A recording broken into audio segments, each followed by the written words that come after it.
Ladies and gentlemen, please welcome Roseanne. Roseanne, how are you doing? Good. How are you? I'm thrilled. I'm thrilled to have you here. It's amazing. Thrilled to be with you too. Thank you so much. So speaking of thrilled, you thrilled me many times over the last few weeks. And the first time was when you called me on the phone several weeks ago to let me know that you were aware of the walkaway campaign and told me kind of your feelings about that. How did you even hear about the campaign, Roseanne? Well, just being on Twitter and following the people I follow, it shows up in my timeline. And I've watched all the interviews of everybody involved in Walkaway, and I just was so excited. It's such the right thing at the right time. Well, that's how I feel too. I mean, I even feel sort of like I'm in the right place at the right time because, doing this campaign has just been an incredible experience for me. And it's obviously something I never had experience with in the past. But all of a sudden, it's like I sort of put out this message that I think people wanted for a really long time, because I think what we're finding is that people are very fed up with the Democratic Party and the tenets of liberalism. How do you feel about that? I feel the same. It's not even liberalism because, I have a lot of friends who are, on that side of things. But this is a kind of a takeover of the Democrat Party by left-wing extremists.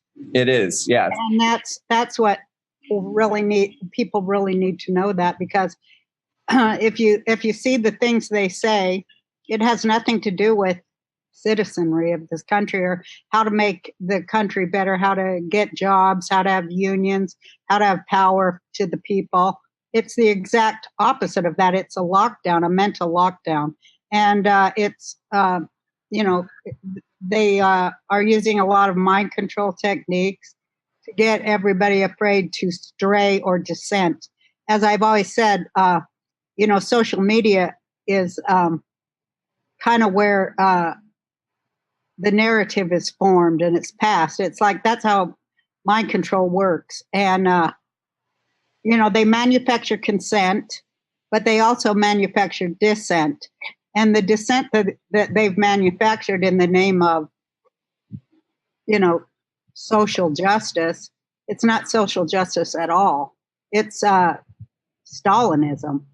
And I'm very concerned for the world and our country that people are not seeing through that. But I know that more and more people are seeing through it every day. We just want to help give it a little bit more of a push in time for the midterms, because it's so important that people regain their freedom of thought. It's the most important thing, and go out and vote. This time vote Republican. I'm not a member of any party, and sometimes I've come out and said vote Democrat. It depends on. I feel like a vote is a way to correct the bad things that are going on that we don't like. And sometimes you have to vote from the left if it's gone too far right, and you have to vote from the right when it's gone too far left.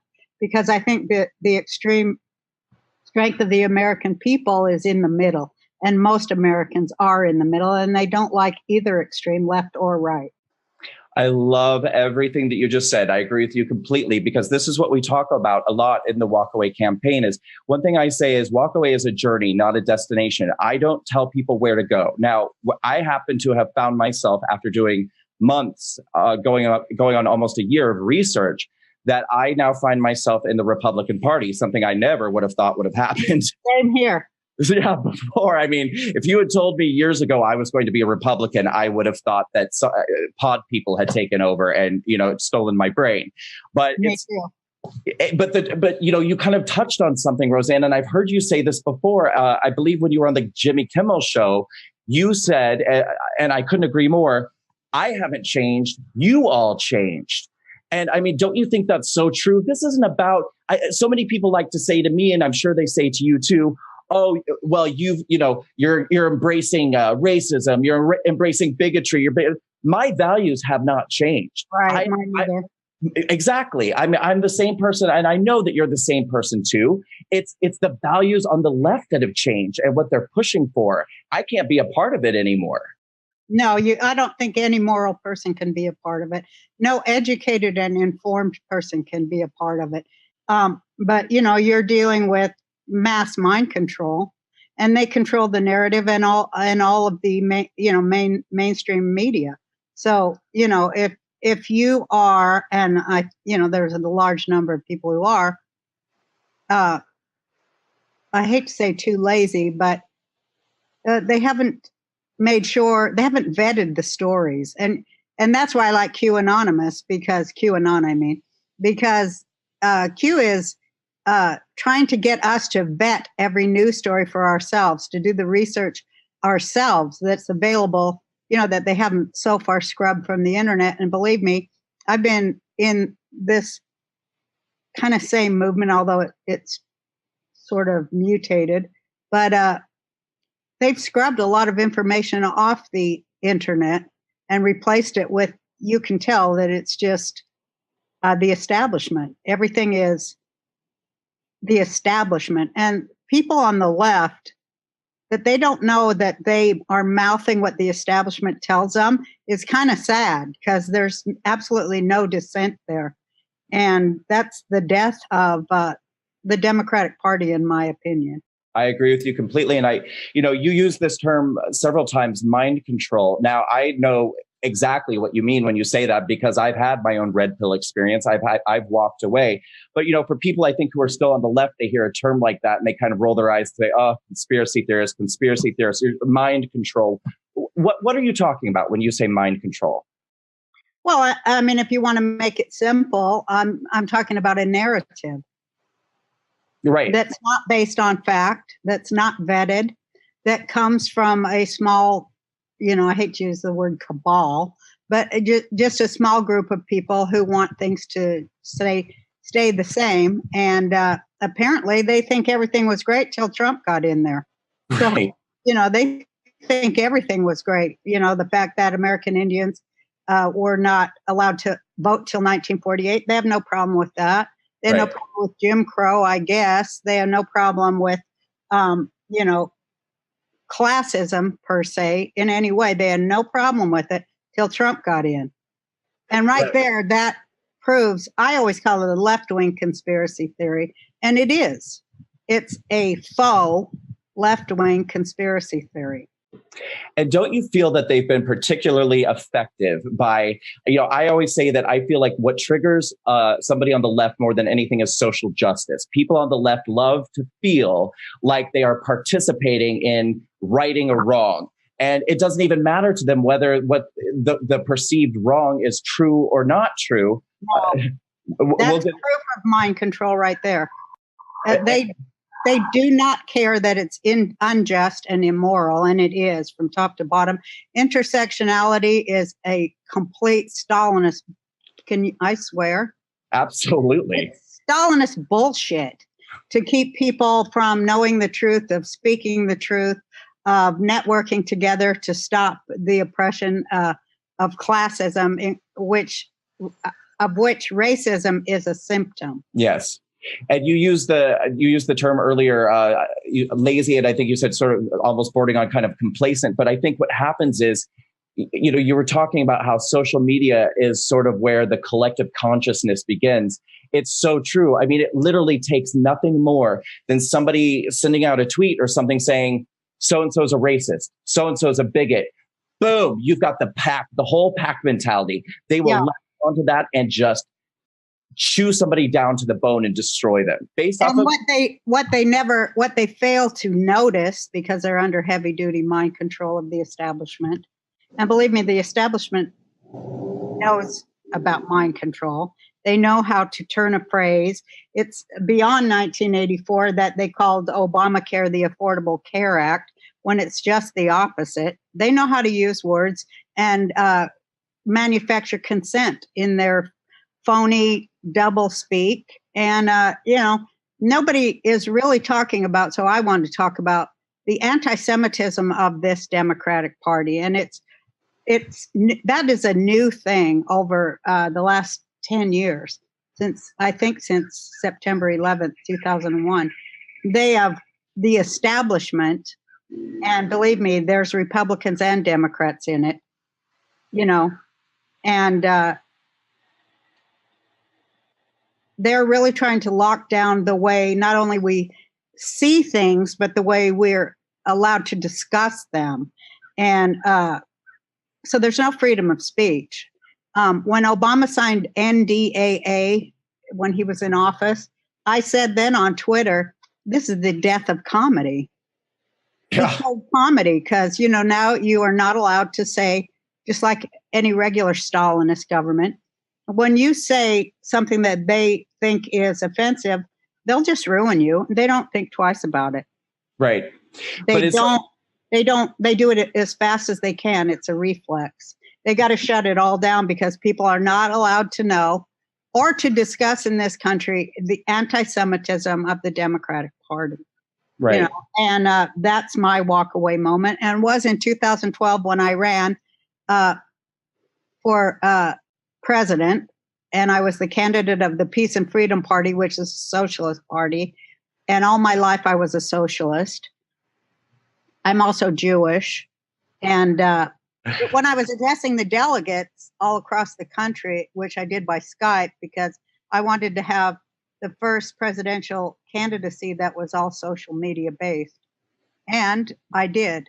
And but when I would address those delegates in every state, these are socialists, and they would, there'd be a portion where and I ran on the nationalizing the Federal Reserve. That was one of my, because I really put a lot of thoughts. I've always been very political and a political writer. And so, I put all these things that those of us who really want to see change happen, real change, we already formulated all these ideas in the 60s, But when I would address the delegates and it would come time for them to question me, most of their questions, almost always first, was about Israel. And it just really stuck in my craw.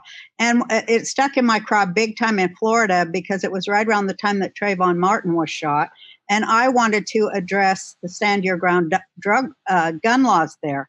Mm-hmm. And they wanted to hear me condemn Israel. And I said, well, I have family in Israel and I'm a Jew, so I probably have a different idea than you. And also because it is, in many ways a socialist state, or was then. And just their complete anti-Semitism and hatred of only one country on earth, the only Jewish one. It just started to melt me down. And they didn't care about this country at all. They didn't care about the wrongs in this country. They didn't care about social justice in this country. They never wanted to discuss labor rights, which I was a socialist because it's about labor rights, They didn't want to discuss anything but how terrible Israel is. And any other country on earth you might have a problem with, like a lot of people have trouble with the United States. But they don't say all Americans need to be driven into the sea and the country destroyed. I mean, it's just so bigoted. And those are the people that took over the Green Party, the socialist movement, and moved into the Democratic Party. Because when they ran Bernie, they saw, I really think that the whole thing is that the Green Party and the Democrat Party, they're going to join for 2020. Because nobody's voting Democrat too much anymore after everything that the Democrat Party has been involved in. And the more that comes to light, the more people will walk away too. But it really is about globalism versus nationalism. And I don't mean the worst kind of nationalism, but that there would be nation states instead of one great big pool of slaves for people like Hillary Clinton to lord over. Right. Yes, absolutely. Now, I wanted to ask you, so you ran for president in 2012. Yes. Right. So who did you vote for in 2008?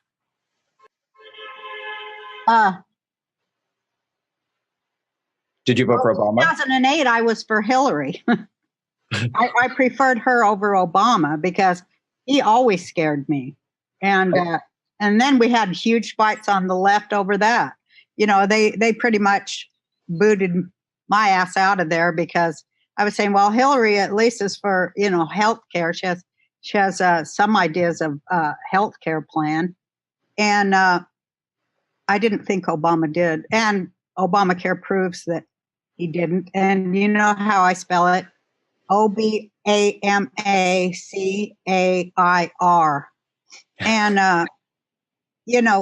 but I thought she was a better candidate than Obama. So that was the last person I was not allowed to vote for. Everybody I want for president, I'm never allowed to vote for. And I think people should give that a minute or two of thought, let that sink in. You're never really allowed to vote for the person you really want as president.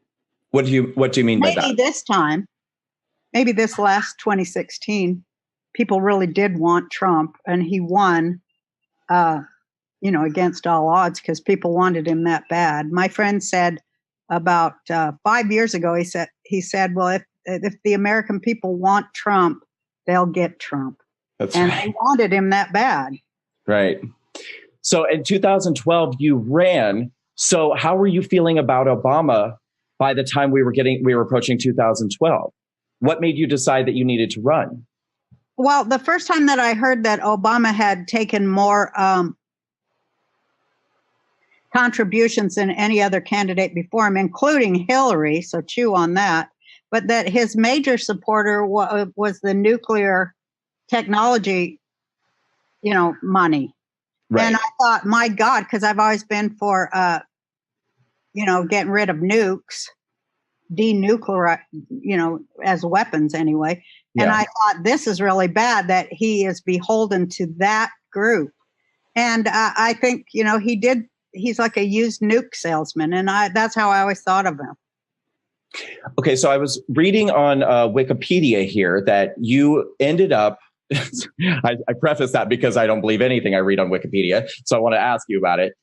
It says that you voted for Obama in 2012 after, of course, you didn't get the nomination for president. So did you vote for Obama in 2012? I did, because they took my name off the ballot, and I wanted to vote for myself in Hawaii, my home state. And I did all of it so that I could show my grandkids that, you could get on the ballot if you had, the right things that you need to get on the ballot. And I wanted to vote for myself in Hawaii, because to me, well, the other thing I learned is just how hard it is to get on the ballot, to get any law on the ballot that makes sense, that doesn't serve the very worst of, people. Right. And that's impossible too. And it took so many people for me to get my name on 3 ballots in 3 states. And that's all it came down to. So I was running against Obama. Of course, I never thought that I was going to beat him. But, because people aren't that smart. Right. But when it came down, I couldn't vote for Romney. Right. So you wanted to make a statement. I wanted to make a movie about what it takes, and I did make a movie about how just undemocratic and unfair our ballot is, because it takes $1 billion to lose an election in this country. So wow. Abraham Lincoln would never be able to run. Only puppets of big money can run. That's right. And that's not good for any of us. Well, it's not, because essentially it almost guarantees that by the time somebody gets into office, they're completely beholden to these large entities and corporations and, these entities that don't really represent what the American people want.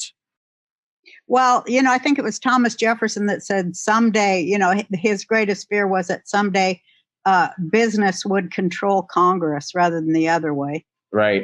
That's what we got. We just have a government of lobbyists. Exactly. So tell me, when did you feel like the anti-Semitism obviously was very eye-opening for you, but how did you get from that place in 2012 where you still voted for Obama to voting for Trump, 2016, I'm sorry, is what I meant. No, 2012, voting for Trump in 2016.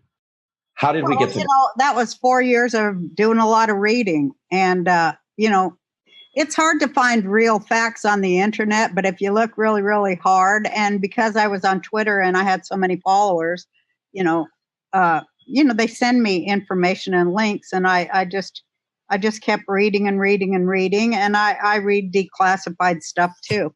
I don't just read newspapers. I read everything. Right. I read a wide variety of opinion too, which I think is very necessary, because not any party or people are all bad or all good. It's our government, and we have to be informed about what's really going on. That's why I love what you said about QAnon, because, that's another sort of, for some people, it's very controversial, and they hear that and they think, oh, conspiracy theory, conspiracy theory. Well, the truth is, despite how anybody feels really about QAnon in terms of substance, you're absolutely correct in what you said, in that at the very least, it's gotten people to start doing their own research. Yeah, that's what's fantastic. Right. And understanding that there's so much more going on than what the mainstream media is telling us, and the spin with which that information comes to us when we get it from the mainstream media. Yeah, they just want docile people. Right. They want docile people that are like, their anger is simmering and they need a target for, and then they can come in and shape the narrative that makes you get out there and hurt people. And I think that's what it's all about. I've been saying it for years, that I felt like the mentally ill were being activated.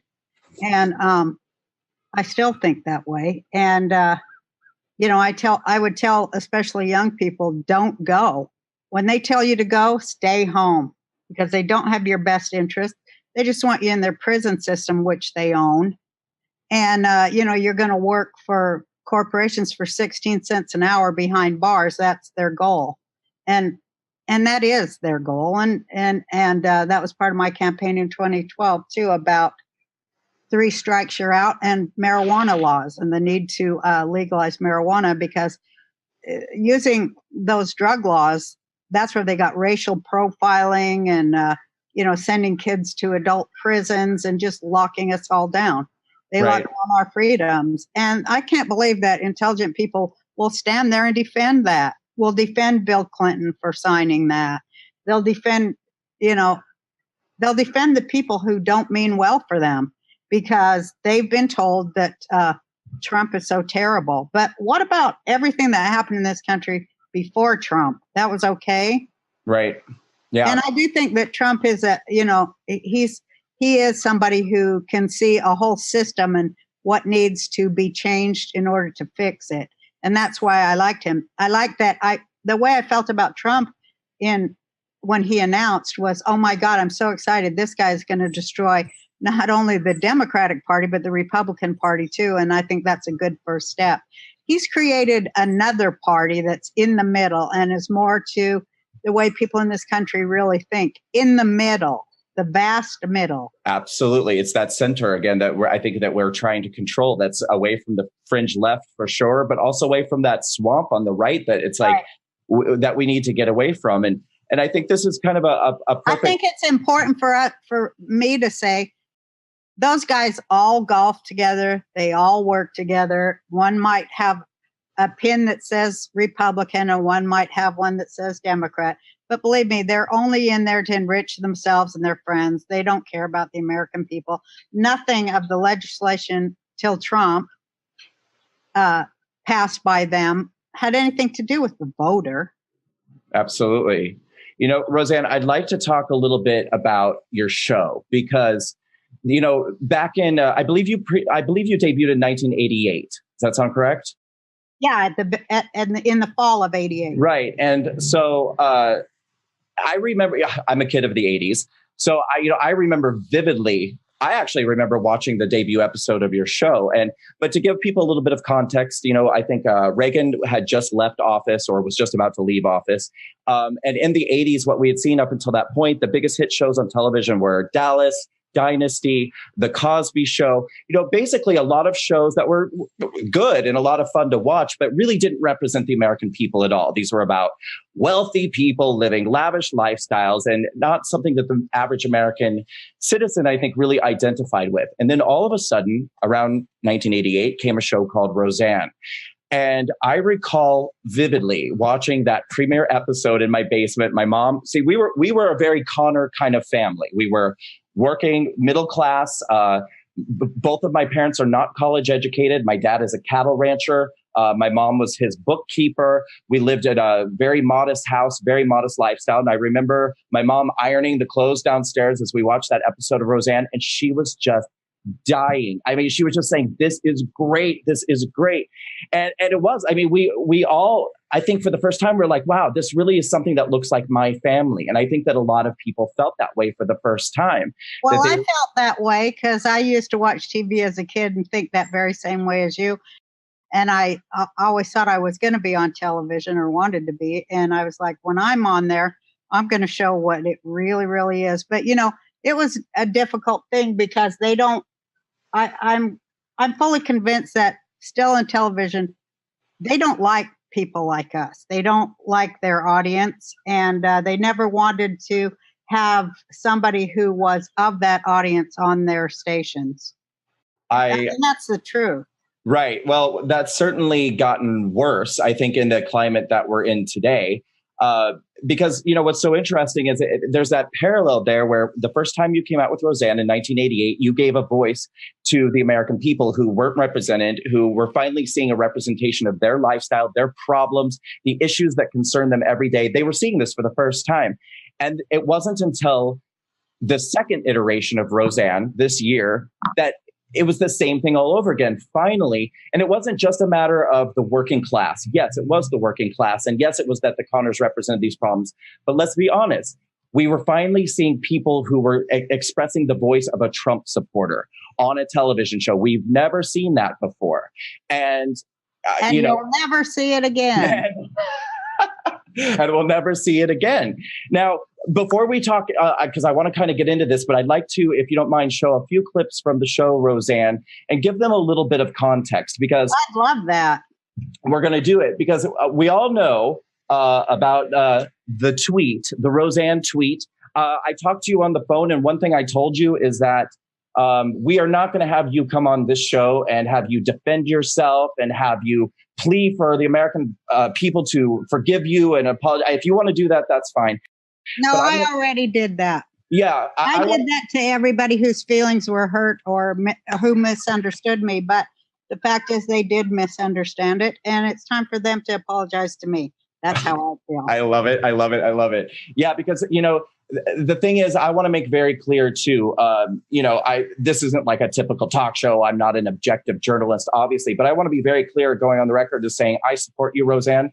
I have always supported you. And I think that what happened to you as a result of that tweet is despicable. And I think it's absolutely indicative of where the left is headed, you know, right now, just absolutely beheading anybody who does anything that falls out of line with, as you say, their narrative, what they want.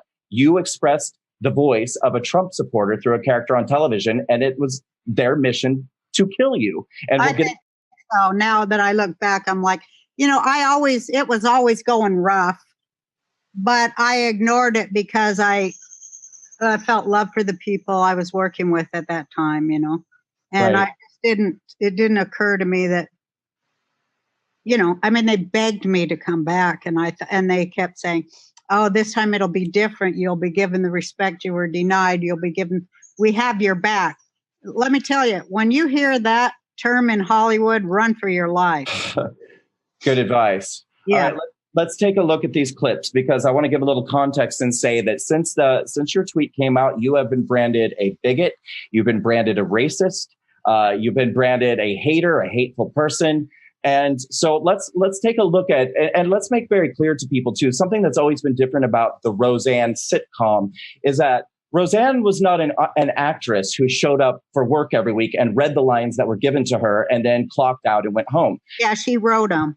Yeah, she wrote them. And that show was always very much your voice. I mean, you didn't say lines that you didn't believe in. No. I did this time a couple times, and it was funny. We can go into that later. Okay. What happened? All right. So like when I look back now, it's like, oh, I see what happened. Yeah. But I didn't then. Let's take a look at a couple of clips. And I'd like to say, before we take a look at the first clip, which is from 1992. So let's give a little context. Bill Clinton was the president in 1996. And in 1996, Bill Clinton signed the Defense of Marriage Act, which essentially put gay people as second-class citizens, Right. denied us over 1,000 marital rights. And Hillary Clinton, people can take a look. There's numerous interviews with Hillary Clinton, who's a huge hero of the left, actually laughing many times when giving interviews, saying that she does not believe that marriage should be, that gay people have the right to get married. It's a sacred institution only between a man and a woman, that she's against gay marriage and other gay rights, over 1,000 rights that go along with gay marriage. This is what Roseanne was saying 4 years before that in 1992. Rob, can we take a look at that first clip? Uh-huh. Well, have you ever seen Mr. Karp take any cash from the register? Well, yeah, because he does the books, that's his job. Have you observed any changes in his normal routine? No. Have you seen him exhibit any unusual behavior? Oh, I know what this is all about. You're trying to scrounge up some dirt on Leon just because he's gay. Well, I ought to call the ACLU because this is totally un-American. And I'm not going to give you any help in your little witch hunt. No crappy job is worth that. And the next clip that we're going to take a look at is from 1994. And just to give you a little context, Clinton was still president in 1994. And that was the year that he signed the crime bill, which resulted in mass incarceration of African Americans. We saw one in 3 African American males is in the penitentiary in this country. Absolutely ravaged African American families and their homes. And this was also his wife, hero of the left, Hillary Clinton, had referred to these African Americans as super predators. Now, yes. And you can see why, I'll jump in right here and say, you can see why I now say I reject the left's definition of what racism is. Absolutely. Because without class analysis, of which they never offer anything because they're all rich.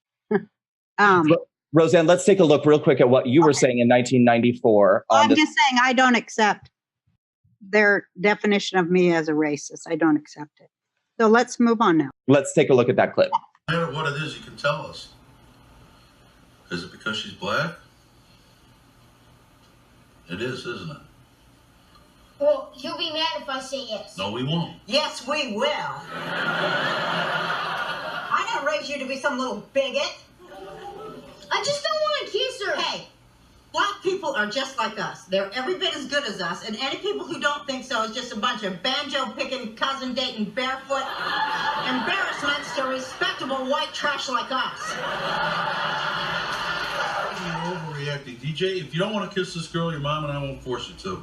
Hey, you're kissing that girl, you're doing the play, and that's all there is to it. Well, Dad said I didn't have to, and Dad outraged you. Are you new? Oh, I love that so much. So that's and where in the reboot, DJ marries that girl. Right, exactly. And you have a black grandchild on the show. Yeah. Now, Roseanne, when your tweet came out that night, a friend of mine texted me and he said, "Did you see what's going on with Roseanne?" So I jumped on and I started to see, racist tweet. So I ran to your Twitter page and I read it and I was like, what are they talking about? Which one? Like I was scrolling through and I was like, this is the tweet that got her pulled off her show and that the whole world is on fire about. I mean, now I think you would probably agree it's not the nicest tweet you've ever sent. Maybe. Well, I mean, it's not one of the worst. All right, fair enough. I expressed my opinion on Twitter because I mistakenly thought that was a place for free speech. And of course, we all know now that it isn't. Well, it is. My tweet was about the Iran deal. And, I had been talking about that for weeks on Twitter. So, when you take conversations with many people that are weeks long and pick one out,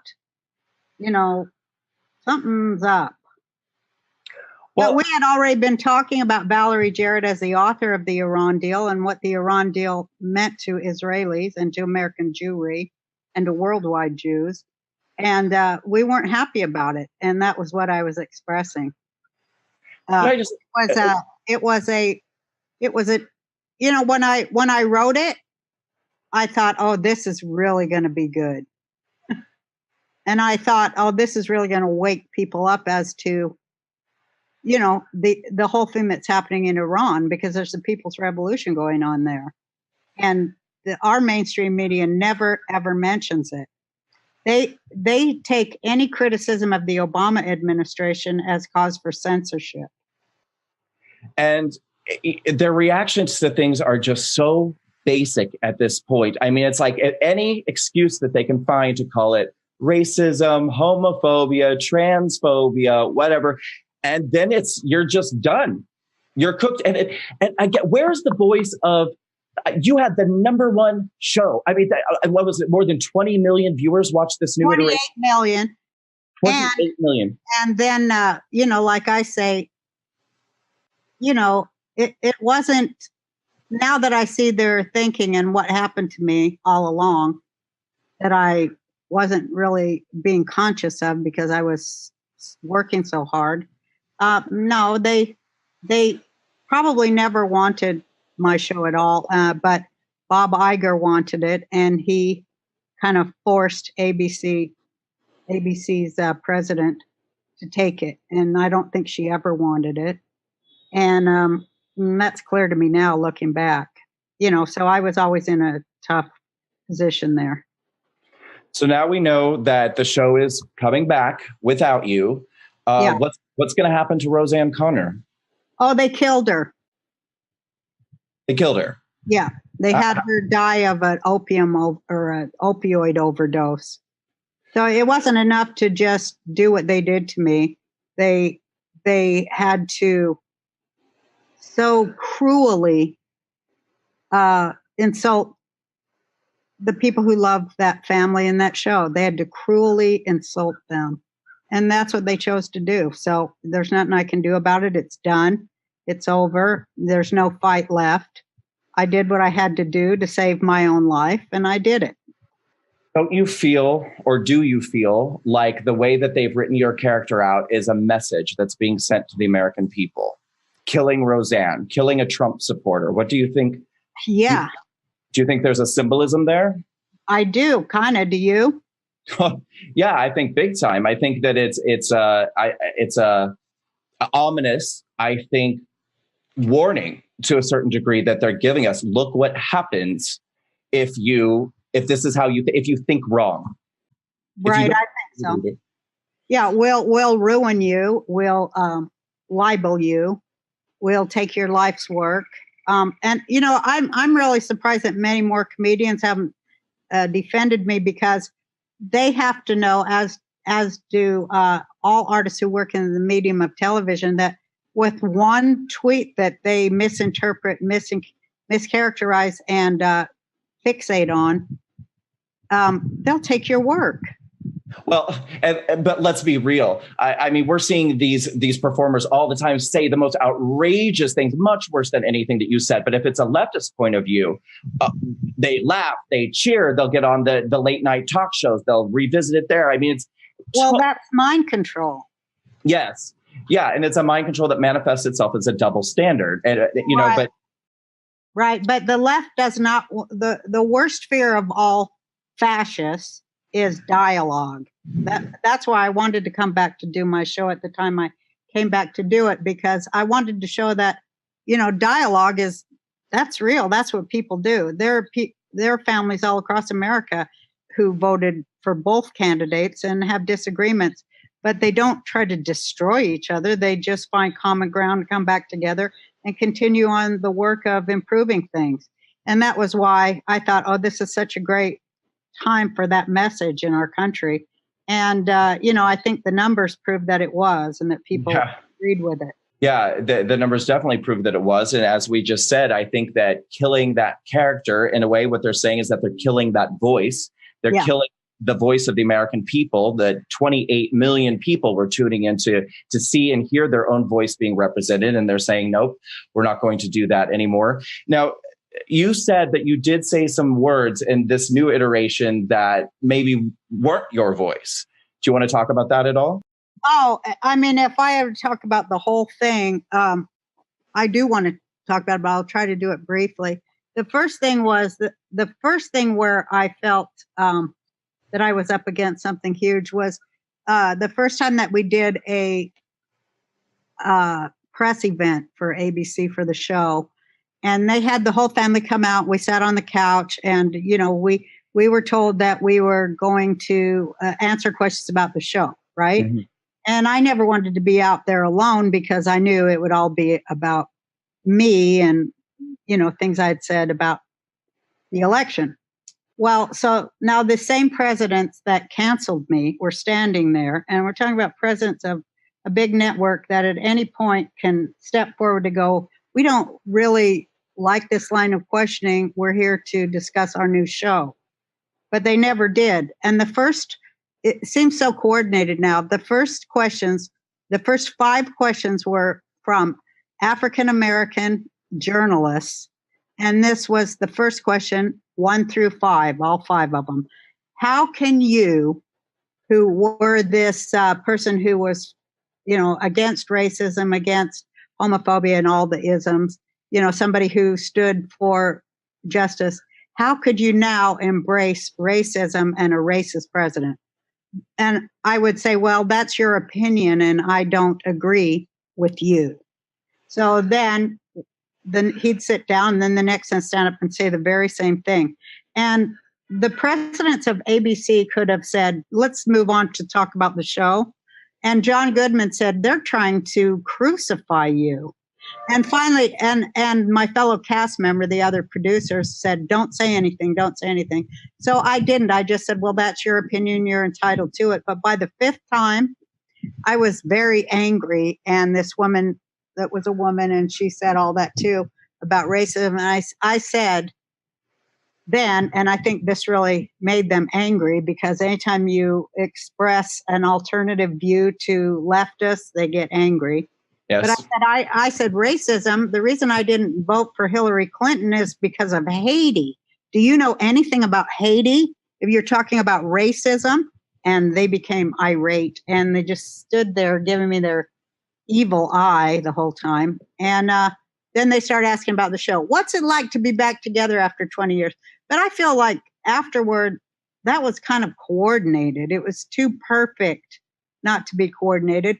And then they came to me and they wanted me to say this line, and it was Thursday, and I'd been asking for, I like my writers to work, and I don't really like anymore to have to write my own lines if I have good ones from people that are making millions off me. Yeah. So I don't want to do their job. So I said, well, I needed a joke here. And they brought down a joke. And I said, oh, I don't think this is the right joke. And it was a joke about other shows on ABC, other working class shows. And I said, I think this is insulting. And they said, no, it's about all working class people, support all other ones, Asian, Black, you've got to show that. And so I just let myself be talked into it. So I said it. 2 days later, the New York Times comes out and uses that joke, saying, this is the racism that the Roseanne show is about. And I didn't write that. And, my instincts were right. I was right. It was insulting, but the president of ABC defended that joke in a big article the next day, of course, saying, she defended the writers, not me. She defended the people who wrote the joke and not me. So I was getting slimed there double. And then, there were a few other things like that happened along the way to my tweet. And that morning of the tweet, it was Memorial Day. And already I had sent my favorite writers from the original show to interview to get back on this show, because I felt like, it would be fun to have people who really know these characters. They were all rejected. All the Black writers I sent were rejected. All the Hispanic writers that I personally searched for and sent, they rejected. And that day I called and said, when are we all going to start writing? When, because every idea of that whole reboot is mine that I had 20 years to think about. When I called that day on Memorial Day saying, when are we all when do the writer's room, when does that start up? And he said, oh, we've already started. And I just felt my brain crumble. And he goes, but oh, we would love so much for you to drop in and say hello. Wow. And so I knew I had already lost control. I knew I had lost control of my show. And so maybe that had something to do with me blowing it all up in that tweet. I was so angry and I was so unsettled. And I felt like, oh my God, I didn't even see this coming. And the whole time, you know, I had Sarah Gilbert in there I said, I will only come back if you talk to the network and I don't have to, because I can't understand the things they say because they're just gobbledygook corporate crap. And I don't speak that language by choice because I prefer speak as a creator. Right. And, you know, I thanked her many times. And one time in particular, I said, you probably have to go there and say the terrible things I say about them on stage here, you know, about, they don't know what they're talking about and stuff like that, you know, when we were rewriting. Yeah. And because guys would go, oh, well, they aren't going to let that go. I go, yeah, they will. They'll let it go. You just put it this way. They don't know what they're doing. And she said to me, yeah, and I take that same message from the network about you. And that was very unsettling, too, because I was like, wait, so you're doing what the other writers did last time I worked, blaming all the problems on the star because they don't have the strength of character to say, we disagree.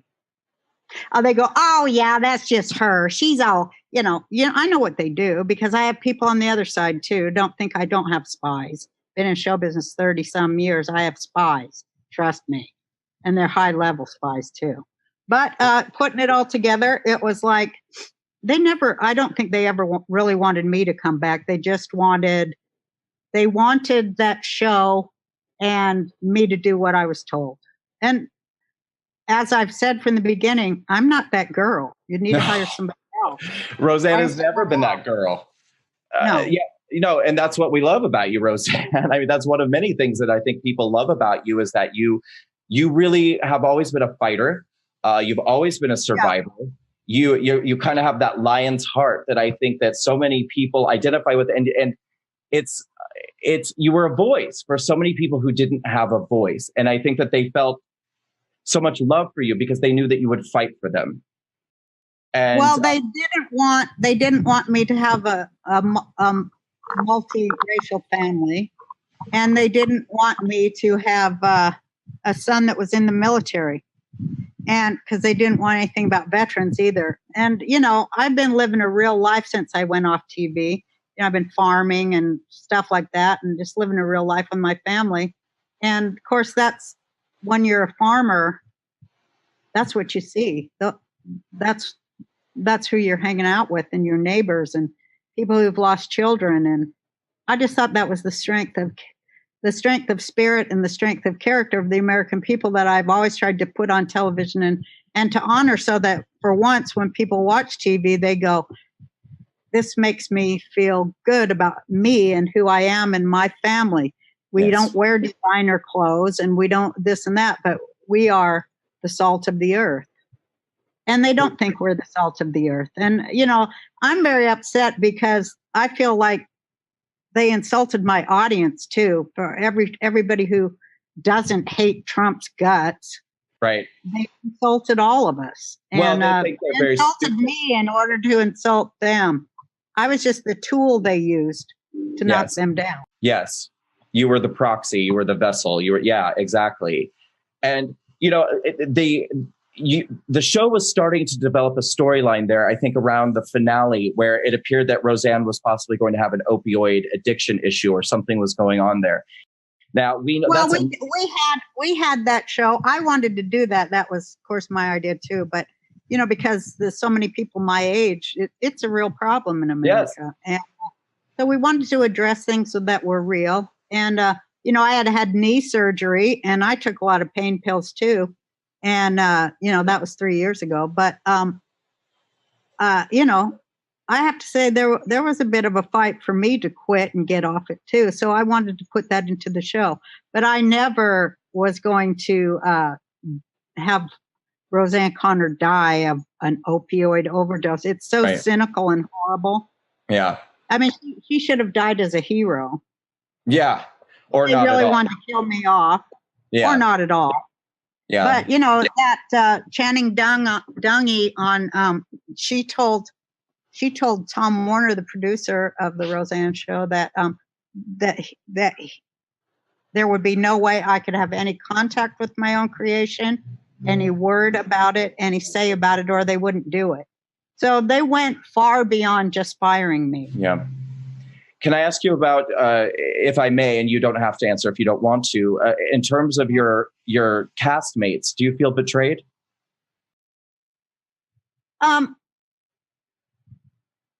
Here's how I feel, and this is very honest. I feel that they all lost a really good friend. That's it. Okay. Why don't we switch gears? Because I don't want to take your whole day up, but I do want to talk a little bit about the March on Washington. Please, I'm so excited. Yes. So for anyone who may not know, the Walkaway campaign is having a Walkaway March on Washington. And it's perfectly in keeping with what we're talking about, because after I started the campaign, it sort of exploded, and the left-wing media decided to try to steal the voices of real Americans who, for the first time, were kind of stepping up and finding their voice. I say that the silent majority is becoming unsilent. But they did it to the Tea Party too. Don't forget. Yeah, they infiltrated and effed that up. Well, so, what they've tried to do is say that the Walkaway campaign is Russian bots, Russian propaganda, fake actors, paid actors, stolen images from Shutterstock, anything to try to invalidate the validity and the legitimacy of these real people who are stepping up to tell their stories and say they're not going to take it anymore. They don't want what's going on with the left. They don't want what's going on with the Democratic Party. So I said, okay, if the left-wing media wants to pretend like these people don't exist and wants to use their power as a sword to hold over them and invalidate them, we're going to give the power back to the people. And I decided to have a walk-away march on Washington. This is October 26th through the 28th. The march and the rally itself are on October 27th. That's Saturday.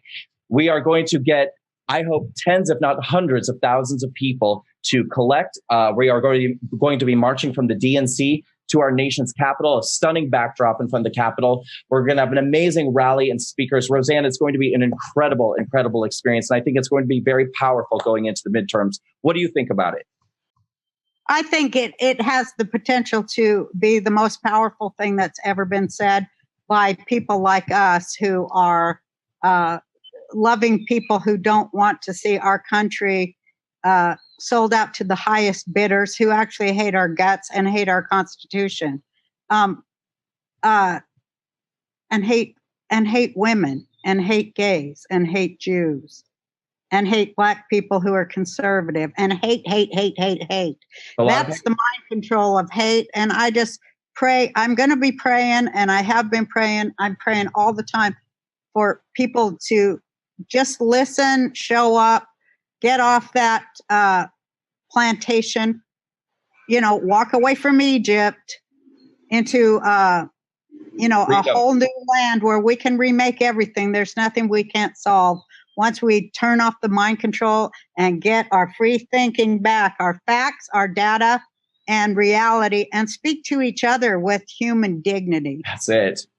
Exactly.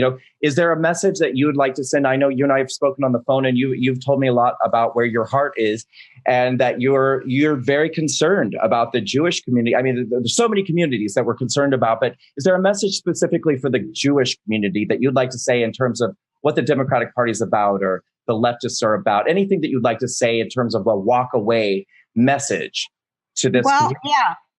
You know how Candace Owens and people talk about the Democratic plantation and getting free of it. First of all, I want to say I'm so proud of her and of all African American and Hispanic people that are walking away from that little tiny box they want you in, that never to fix, never to correct, but just to stay there so they can go, they can point at you, so they get richer.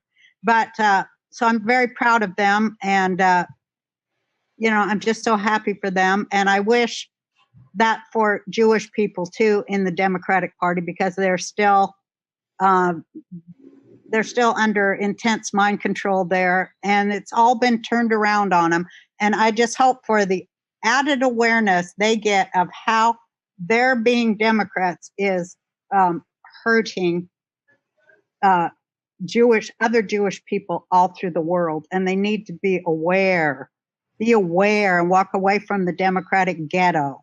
That's such a good point. I did a little research and I saw that on average, Jewish people have voted Democrat at rates of about 75% for well over 20 years, possibly more than that.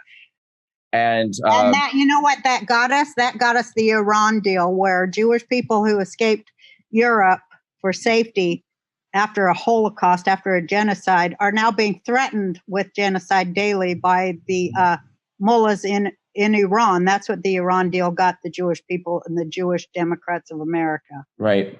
That's not good. It's not good. And, Roseanne, the reason why I have now found myself over on the right as a Republican is because, number one, I truly feel that the Republican Party has changed. I think it's becoming more open and inclusive and diverse. I mean, like you just said, African American support for our president has gone from 15% to over 35% in just 1 year, which is outstanding. I mean, and nobody's trying to tell these people, go away, we don't want you. Everyone's saying, no, please come over here where you can find personal empowerment, where you can find a message that says that we're all Americans. We're not divided. We're not splintered, but that it's all about taking control of your life. It's all about personal empowerment. You're not a victim.